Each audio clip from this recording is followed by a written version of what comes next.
Hello and welcome to my channel. I'm Eva and I am an artist. And this series is my Magical Girl series. I will be selling these. I have a Patreon if you want to go check that out. It's still not fully set up yet though, so just keep an eye on that and I'll let y'all know when I finally figured everything out. And if you have any tips on Patreon or even just any requests on what you would be interested in receiving monthly, let me know because I'll be doing a monthly subscription where you can get stickers or prints or basically whatever that month's magical girl is, and I'm basically just prepping a few at the moment. I'm trying to make some stock to sell, and I'm actually making these a lot faster than I'm able to post the videos because I suck at recording audios. Take 3. And also, I don't know, the whole editing thing is kind of daunting. And I don't know, would y'all prefer long form videos or short form videos or both? I can do both. I don't really like doing both, but I can do both. I will do both if y'all want both. Anyway, sorry. uh, so my hope is to sell coloring pages and eventually maybe a coloring book. That is something I'm working towards, is a coloring book eventually, but also stickers and prints and I don't know, we're just working on it. If you have any suggestions, maybe magnets or I don't know, t-shirts, what would y'all be interested in? Anyway, I've taken way more time talking about this than I meant to, but today's girl is a cottage core magical girl, and that's pretty much that's it. It's she's a magical girl whose fashion style is cottagecore. Cause I mean, I always found it interesting that basically I watched Glitter Force and Lolly Rock, and what was the other one? Anyway, but yeah, I watched those kind of magical girl shows when I was younger, and that was kind of all I saw. But I mean, the idea of normal girls who go about their lives and then some wacko villain drops in from another reality and then basically says, we're going to cause despair now. And I mean, there were so many Glitter Force knockoffs, and I think I saw pretty much all the ones Netflix had to offer. So I went through the whole crazy arc of this girl having some weird clone twin and this baby popping out of an egg and the jester. Why was there always a jester villain? Or the big bad wolf. I don't remember which ones are which. There was Doki Doki. I don't even know. So many different glitter forces. So, here's my petition for a team of magical girls, but instead of one singular uniform dressing style, which was just basically monochrome, weird short skirts on these teenage girls. I don't know. Were they preteens? Were they even teenage girls? I mean, I watched this when I was 13, so I don't know. Were they 13? The ages are never clear, it feels like, in little shows like that. For instance, did you know that Ladybug from Ladybug and Cat Noir was 13? I thought she was 16. The way the entire story was written, I thought she was at the very least 16. I thought Adrian was 17. He's in fact 15, I think. Or 13? 14? I don't know. A lot younger than I thought they were. But I'm not here to discuss ages and the weird conundrum of saying a character is one age and then writing them a whole 3 or 4 years older. And it's they're teenagers, it's surely not that big of a deal. It is that big of a deal, because what do you mean I was watching this as a 15-year-old simping over a 14-year-old canonically who acted like a 17-year-old? Anyway, sorry, weird tangent. But no, back to the whole, why is Ladybug in a skin-tight suit? Can we put her in, I mean, at the very least, Glitter Force was doing slightly better with the skirts. Why can't these teenage girls be wearing something more age-appropriate? And at the same time, still be fashionable? So I guess that's where my tangent went. Because I, even as like a 13-year-old, thought it was weird. I was like, why are these girls wearing mini skirts while fighting bad guys? Why are they wearing high heels while kicking butt?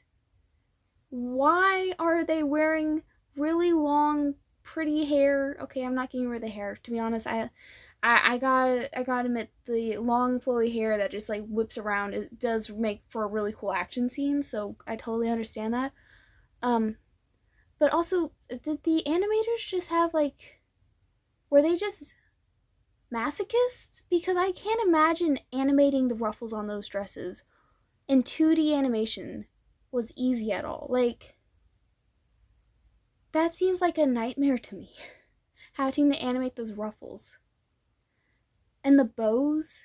Don't even get me started on how he bows and the ribbons and so many details that these guys were animating. What, it was 2D animation, wasn't it? They were having to draw out every frame, weren't they? Huh. That's something to research later. Anyway, but anyway, I'm trying to create some, I guess, more modest but still very fashionable um, Magic Girls. Not because I want to start my own show, but because I think it's cool and it reminds me of something from my childhood, and I want to, I guess, not the term fix, but create it how I thought as a kid it should have been like, which was a little more modest and a little more variety. Because I mean, I saw something. I don't know what the guy's YouTube is. Maybe y'all know. It's the guy who like reads little stories in the shorts, and he wears a red shirt. I think. I don't know. Anyway, basically it was like magical girls, but instead they transform into their D&D characters, and that sounds really funny. But like, on a less comical note, what if they transform not into these uniforms, which are weirdly kind of inappropriate for 13-year-olds, but into rather like these cool fashion things, kind of like how the Miraculous from Ladybug and Cat Noir were supposed to transform them kind of into their design choice of a suit. Because doesn't later on like Rena Rouge change into a different superhero? I mean, it's still her, still Alia, but she changes into a blue fox instead of an orange. I don't know. They change their suits so many times. So like the implication is that they can create kind of from their own mind their own suits. So I mean, I guess in that case, Marinette is the one deciding to put herself in a spandex suit. Um, I mean, I get the leather, Cat Noir, like leather is epic, but still, it's not exactly age appropriate, especially if they're 13 and 14. Um, anyway, sorry, back from that rabbit hole. My idea is that basically they I mean, if you have the power to give yourself any outfit, I'm going to dress up full on Princess Cottagecore. I'm going to become Princess Peach. You are not going to see me wearing a miniskirt, but you will see me in a full on ball gown, trying to spread joy into the entire universe so that the doom and gloom jester, why was it that, what was with the jesters? So that the jester doesn't cause gloom and doom and bring Armageddon. Yeah. Um. So anyway, but like, I don't know, if we're to do like a kids show, why what's with the mini skirts? I mean, I guess. I mean, some people can really pull it off, but I can't. I mean, I could, but I wouldn't feel very secure. Anyway, I'm not really trying to trash mini skirts. I just mean like 13-year-olds. 13-year-olds.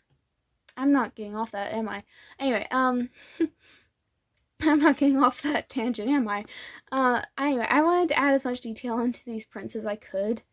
If you can see like little butterflies and the dragonflies, and did like a bunch of cool outfits and tried to bring a lot of fun details into it.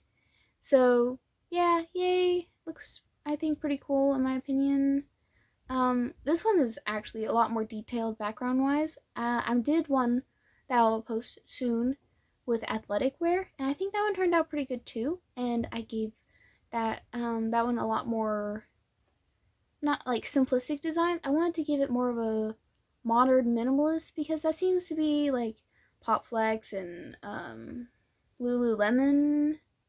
I'm not an athletics girl and I'm not an athletics wear kind of person, but I did try to do my best to create this magical girl with like fun athletic. I don't know. I'll post that video. I'll do a voiceover for that one. I'll explain my thoughts and processes with that one. But let's talk about this one. I looked at some inspiration photos of cottagecore, and mostly what I saw were longer dresses, either short sleeves and like little poofs, or long tight sleeves. So that's kind of what I went with like a little sweater. Did a little belt thing because I wanted to bring more um Romanian gypsy vibes. I don't know. And then the leather boots. They give leather, right? I was going for a leather vibe. A little bit of jewelry, lots of butterflies. The long skirt. I don't know. Tried to really bring in all the fun vibes. I think the little bandana was a fun idea. I wanted to add patterns to everything, but it felt not like too detailed, but like it would need a bit of a minor detail, and I couldn't really do that. But anyway, thank you for watching so much. I hope you like it. Please check out my Patreon. Bye!